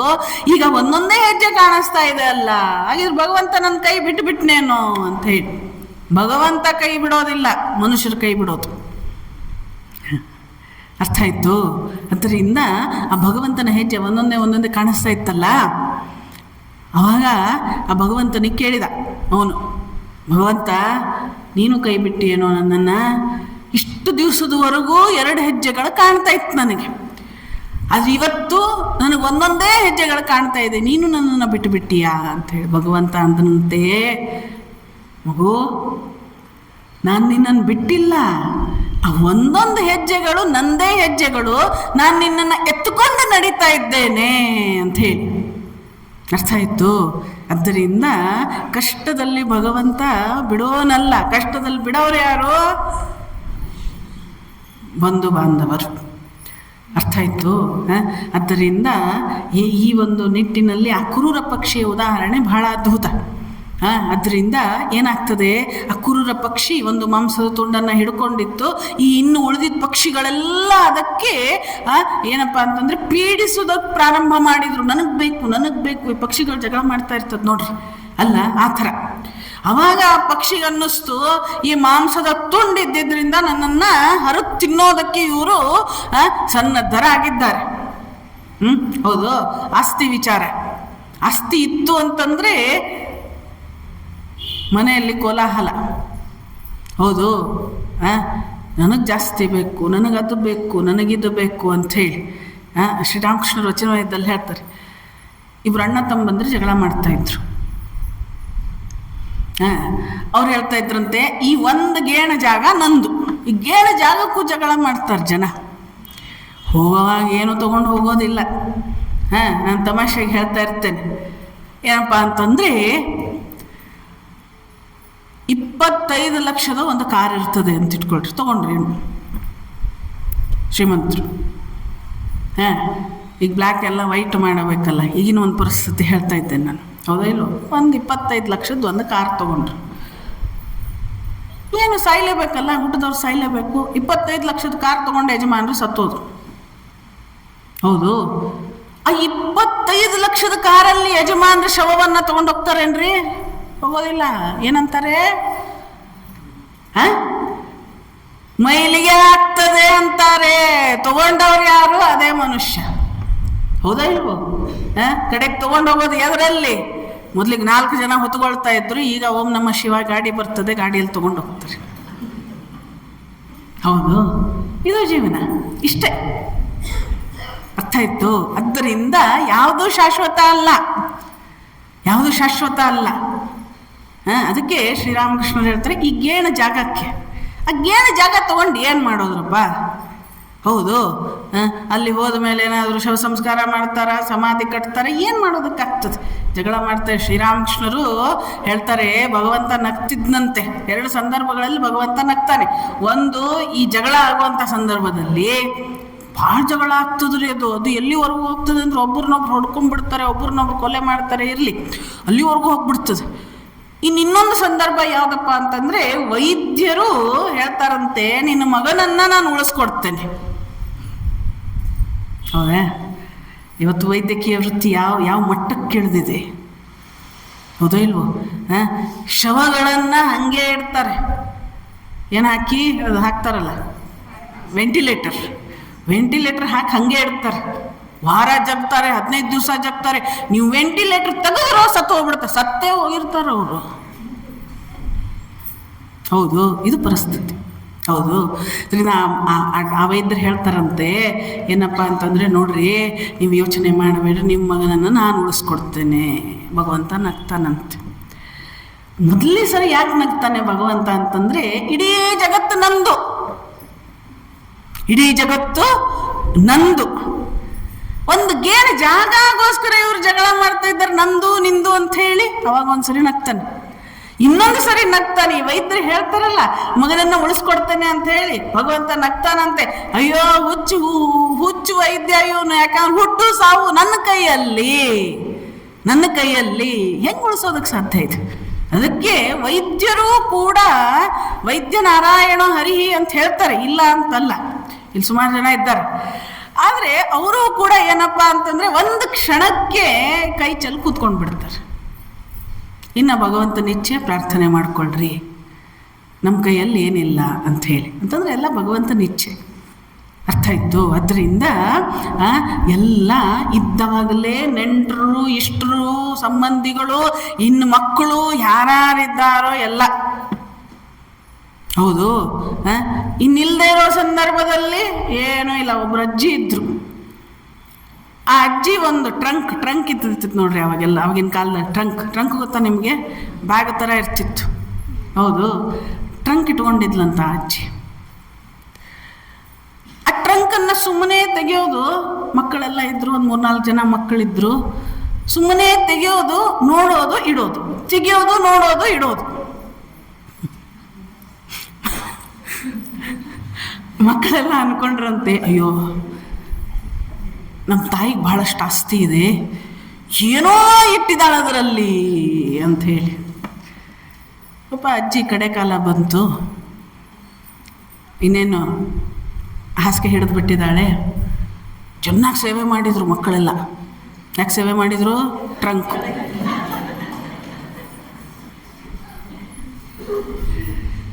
ಹಾಂ. ಆಮೇಲೆ ಪಾಪ ಮಾತು ನಿಂತು ಬಿಡ್ತು. ಆದರೂ ಅಜ್ಜಿ ಏನೋ ಹೇಳೋದಕ್ಕೆ ಪ್ರಯತ್ನ ಮಾಡ್ತಾಯಿದ್ದ, ಅವ್ವ ಏನೋ ಹೇಳೋದಕ್ಕೆ ಪ್ರಯತ್ನ ಮಾಡ್ತಾಯಿದ್ದ, ತಾಯಿ ಏನೋ ಹೇಳೋದಕ್ಕೆ ಪ್ರಯತ್ನ ಮಾಡ್ತಾ. ಹೆಚ್ಚು ದುಡ್ಡು ಖರ್ಚಾದ್ರೆ ಆಗಲಿಯಪ್ಪ, ಒಳ್ಳೆ ಡಾಕ್ಟ್ರನ್ನ ಕರೆಸ್ಬಿಡೋಣ, ಅವ್ರ ಮಾತು ಬಂದ್ರೆ ಸಾಕು, ಅದರಲ್ಲಿ ಯಾರಿಗೆ ಏನಿದೆ ಬೇಕಲ್ಲ, ಪಾಪ ಜೀವ ಉಳಿಲಿ ಅಂತ ಹೇಳಿ ಅಲ್ಲ. ಕಡೆಗೆ ಬಂದರು ವೈದ್ಯರು. ಬಂದು ಕಡೆಗೆ ಹೇಳಿದರು, ಏನಪ್ಪ ಅಂತಂದರೆ ಹೆಂಗೋ ಮಾಡಿ ಮಾತು ಬರ್ಸಿದ್ರು. ಇವರು ಸುಮಾರು 1000 ಗಟ್ಟಲೆ ಕೊಟ್ಟು ಬಿಟ್ಟಿದ್ರು ಅವರಿಗೆ. ಏನೋ ಮಾಡಿ ಮಾತು ಬರ್ಸಿದ್ರು. ಅವಳು ಅಕ್ಕ ಅಂತ ಹೇಳಿ ಅಷ್ಟೇ ಅಂತ, ಅವಳು ಕ ಅಂಥೇಳಿ ಆ ಕಡೆ ನೋಡ್ತಾ ಇದ್ಲು. ಕಡೆಗೆ ಮಾತು ಬಂತಲ್ಲ, ಅವಳಂದ್ಲು, ಕಸಬರಗಿ ನೋಡಲ್ಲಿ ಯಾವ ಥರ ಇಟ್ಟಿದ್ದೀರಿ, ತೆಗೆದಿಡ್ರಿ ಅಂತ ಹೇಳಿದ್ಲು. ಮಕ್ಕಳಿಗೆಲ್ಲ ನಿರಾಸೆ ಆಗ್ಬಿಡು. ಇಷ್ಟೇ ಸಂಸಾರ. ಇನ್ನೊಂದು ಹೇಳಿ ಮುಗಿಸ್ತೇನೆ. ರಾಮಕೃಷ್ಣರು ಹೇಳ್ತಾರೆ, ಎಷ್ಟು ಉದಾಹರಣೆಗಳನ್ನು ಕೊಡ್ತಾರೆ ಶ್ರೀರಾಮಕೃಷ್ಣರು. ಒಬ್ಬ ಶಿಷ್ಯ ಬಂದ ಗುರುಗಳ ಕಡೆಗೆ. ಬಂದು ಸಂಸಾರ ಎಷ್ಟು ಅನಿತ್ಯ ಅಂತ ಹೇಳೋದಕ್ಕೆ ಶ್ರೀರಾಮಕೃಷ್ಣರು ಹೇಳ್ತಾರೆ ಇದನ್ನು. ಇಷ್ಟೇ ಸಂಸಾರ. ಒಬ್ಬ ಶಿಷ್ಯ ಬಂದ ಗುರುಗಳ ಕಡೆಗೆ. ಗುರುಗಳು ಕೇಳಿದರು, ಯಾಕಪ್ಪ ಏನು ಎಲ್ಲ ಚೆನ್ನಾಗಿದೆ ಗುರುಗಳೇ, ನನ್ನ ಜೊತೆ ಬರ್ತೀಯೇನು ಅಂತ ಕೇಳಿದರು ಗುರುಗಳು. ಸಂಸಾರ ಕಟ್ಕೊಂಡು ಬಿಟ್ಟಿದ್ದಾನೆ. ಗುರುಗಳೇ ಹೇಗೆ ಹೇಳ್ತೀರಿ ನೀವು? ನನ್ನ ಧರ್ಮಪತ್ನಿ ನನ್ನನ್ನು ಬಹಳ ಪ್ರೀತಿಸ್ತಾಳೆ. ನಮ್ಮ ತಂದೆ ತಾಯಿ ಅಂತೂ ಜೀವನೇ ಇಟ್ಕೊಂಡಿದ್ದಾರೆ ನನ್ನ ಮೇಲೆ. ನನ್ನ ಮಕ್ಕಳಂತೂ ಒಂದು ಕ್ಷಣವೂ ಕೂಡ ಇರೋದಿಲ್ಲ ನನ್ನನ್ನು ಬಿಟ್ಟು. ಅಂಥದ್ರಲ್ಲಿ ಹೆಂಗೆ ಬರಲಿ ಅಂಥೇಳಿ. ಹೌದಾ? ಆ ಗುರುಗಳಿಗೂ ತೋರಿಸ್ಬೇಕಾಗಿತ್ತು ಸಂಸಾರ ಎಷ್ಟು ಅನಿತ್ಯ ಅಂಥೇಳಿ. ಕಡೆಗೆ ಅವರಂದರು, ನೋಡು, ನಾನು ನಿನಗೊಂದು ಗುಳಿಗೆ ಕೊಡ್ತೇನೆ, ಮಾತ್ರೆ ಟ್ಯಾಬ್ಲೆಟ್ ಕೊಡ್ತೇನೆ, ನೀನು ಸತ್ತವ್ರ ಥರ ಬೀಳಬೇಕು, ಸಾಯೋದಿಲ್ಲ, ಸತ್ತವ್ರ ಥರ ಬೀಳಬೇಕು ಅಂಥೇಳಿ. ಕಡೆಗೆ ಸತ್ತವ್ರ ಥರ ಬಿದ್ದ ಇವನು. ಗುರುಗಳು ಬಂದರು. ಅಯ್ಯೋ ಹೆಂಡ್ತಿ ಪಾಪ ರೋಧನೆಯನ್ನು ಮಾಡ್ತಾ ಇದ್ದಾಳೆ. ಏನು ಅಂತಂದರೆ, ಅಯ್ಯೋ ಹೋಗ್ಬಿಟ್ರಲ್ರಿ, ಇನ್ನು ನನ್ನನ್ನು ನೋಡ್ಕೊಳ್ಳೋರು ಯಾರು? ನನಗೆ ಎಲ್ಲ ಏನೇನೋ ಹೇಳಿ ಅಳ್ತಾರಲ್ಲ, ಆ ಥರ ಎಲ್ಲ ಅಳೋದಕ್ಕೆ ಪ್ರಾರಂಭ ಮಾಡಿದ್ಲು. ಮಕ್ಕಳು ಅಳ್ತಾಯಿದ್ರು, ತಂದೆ ತಾಯಿಗಳು ಅಳ್ತಾಯಿದ್ರು. ಸ್ವಲ್ಪ ಕಟ್ಟು ಮಸ್ತಾದ ದೇಹ ಆ ಮನುಷ್ಯಂದು. ಗುರುಗಳು ಬಂದರು, ಆಯ್ತಮ್ಮ, ಈಗಂತೂ ಜೀವ ಹೋಗ್ಬಿಟ್ಟಿದೆ, ಪ್ರಾಣ ಪಕ್ಷಿ ಹಾರು ಹೋಗ್ಬಿಟ್ಟಿದೆ, ಇನ್ನು ಮುಂದೆ ಬಹಳ ಹೊತ್ತು ನಾವು ಕಾಯೋದು ಬೇಡ, ಅಂತಿಮ ಸಂಸ್ಕಾರವನ್ನು ಮಾಡಿಬಿಡೋಣ ಅಂಥೇಳಿ. ಕಡೆಗೆ ಸ್ವಲ್ಪ ದಪ್ಪಿದ್ರಲ್ಲ ಅವರು, ಅದರಿಂದ ಅವರು ಏನು ಮಾಡಿದರು, ಈಗ ಯೋಚನೆ ಮಾಡಿದ್ರು, ಅಲ್ಲಿದ್ದಂಥ ಹಿರಿಯರು ಯೋಚನೆ ಮಾಡಿದರು, ಈ ದೇಹವನ್ನು ಹೊರಗಡೆ ತೊಗೊಂಡು ಹೋಗಬೇಕು, ಬಾಗಿಲು ಸಾಕಾಗೋದಿಲ್ಲ, ಏನು ಮಾಡೋದು ಅಂಥೇಳಿ ಯೋಚನೆ ಮಾಡಿದರು. ಅದಕ್ಕೆ ಆ ಹಿರಿಯರು ಒಂದು ತೀರ್ಮಾನಕ್ಕೆ ಬಂದರು. ನೋಡ್ರಿ, ಬಾಗಿಲನ್ನಂತೂ ನಾವೀಗ ಒಡಿಬೇಕು, ಹೌದು, ಯಾಕಂದರೆ ಶವ ಹೊರಗಡೆ ಹೋಗೋದಿಲ್ಲ, ಹೊರಗಡೆ ತೊಗೊಂಡು ಹೋಗಬೇಕು, ಅಂಥ ಸಂಸ್ಕಾರ ಆಗಬೇಕು. ಅದರಿಂದ ಏನು ಮಾಡೋಣ, ಆ ಬಾಗಿಲನ್ನು ಒಡೆದು ಬಿಡೋಣ, ಹೊರಗಡೆ ತೊಗೊಂಡು ಹೋಗೋಣ ಅಂತೇಳಿ ನಿರ್ಧಾರ ಮಾಡಿದರು. ಇದು ಧರ್ಮಪತ್ನಿಯ ಕಿವಿಗೆ ಬಿದ್ದುಬಿಡ್ತು. ಓಡಿ ಬಂದ್ಲು, ಅಯ್ಯೋ ಬಾಗಿಲ ಹೊಡಿತೀರೇನ್ರಿ ನೀವು? ಯಾರಿನ್ನ ನಮಗೆ ಮುಂದೆ ಮಾಡಿಸ್ಕೊಡೋರು ಯಾರು? ಇದ್ದವ್ರಂತೂ ಹೋಗ್ಬಿಟ್ರು, ನಿಮಗೆ ಶವ ಹೊರಗಡೆ ತೊಗೊಂಡು ಹೋಗ್ಬೇಕಲ್ಲ, ಹೆಂಗೋ ಜೀವ ಹೋಗ್ಬಿಟ್ಟಿದೆ, ಪ್ರಾಣ ಪಕ್ಷಿ ಹೋಗ್ಬಿಟ್ಟಿದೆ. ಅದರಿಂದ ನೀವೇನು ಮಾಡಬೇಕು, ಆ ಶವದ ಒಂದೊಂದು ಅಂಗಗಳನ್ನು ಕತ್ತರಿಸ್ರಿ, ಪೀಸ್ ಮಾಡಿ ಬೇಕಿದ್ರೆ ಹೊರಗಡೆ ತೊಗೊಂಡು ಹೋಗ್ರಿ ಅಂತ ಹೇಳ್ಬಿಟ್ರು. ಥಟ್ ಅಂತ ಹೇಳಿ ಎದ್ದು ಬಿಟ್ಟ ಶಿಷ್ಯ.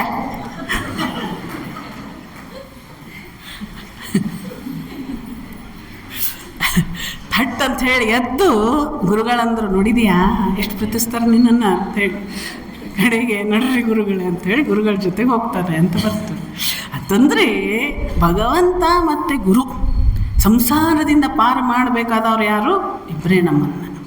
ಅದರಿಂದ ಈ ಒಂದು ನಿಟ್ಟಿನಲ್ಲಿ ಆ ಮಾಂಸದ ತುಂಡನ್ನು ಎಸೆದು ಬಿಡ್ತದೆ ಕ್ರೂರ ಪಕ್ಷಿ. ಅದರಿಂದ ಸಂಸಾರದ ಮೇಲಿನ ಒಂದು ಆ ಮೋಹವನ್ನು ತ್ಯಜಿಸಿಬಿಡಬೇಕು. ಅಥವಾ ಗಳಿಸಿದಂತಹ ದುಡ್ಡನ್ನು ದಾನದೋಪಾದಿಯಲ್ಲಿ ಕೊಡಬೇಕು. ಯಾರು ವಿವೇಕಾನಂದರು ಹೇಳ್ತಾರಲ್ಲ, ದೀನ ದೇವೋ ಭವ, ದರಿದ್ರ ದೇವೋ ಭವ, ಮೂರ್ಖ ದೇವೋ ಭವ ಅಂಥೇಳಿ, ವಿದ್ಯಾರ್ಥಿ ದೇವೋ ಭವ, ಅಂಥದಕ್ಕೆ ಅದನ್ನು ವಿನಿಯೋಗಿಸಬೇಕು. ಆವಾಗ ಆರಾಮಾಗಿರ್ತಾನೆ ಮನುಷ್ಯ. ಒಂದಿಷ್ಟು ನನ್ನಿಂದ ಭಗವಂತ ಸತ್ಕಾರ್ಯಗಳನ್ನು ಮಾಡಿಸಿದ್ನಲ್ಲ ಅನ್ನುವಂತಹ ಒಂದು ನೆಮ್ಮದಿ ಇರ್ತದೆ. ಆದ್ದರಿಂದ ಆ ಒಂದು ನಿಟ್ಟಿನಲ್ಲಿ ಒಂದಿಷ್ಟು ಏನೋ ಗುರು ದತ್ತಾತ್ರೇಯ ಅವಧೂತರು ಇದು ಮಹಾರಾಜರಿಗೆ ಹೇಳಿದ್ರು, ಅದರಲ್ಲಿ ಒಂದು 3-4 ಅಂಶಗಳನ್ನು ನಾವು ನೋಡಿದ್ದೇವೆ.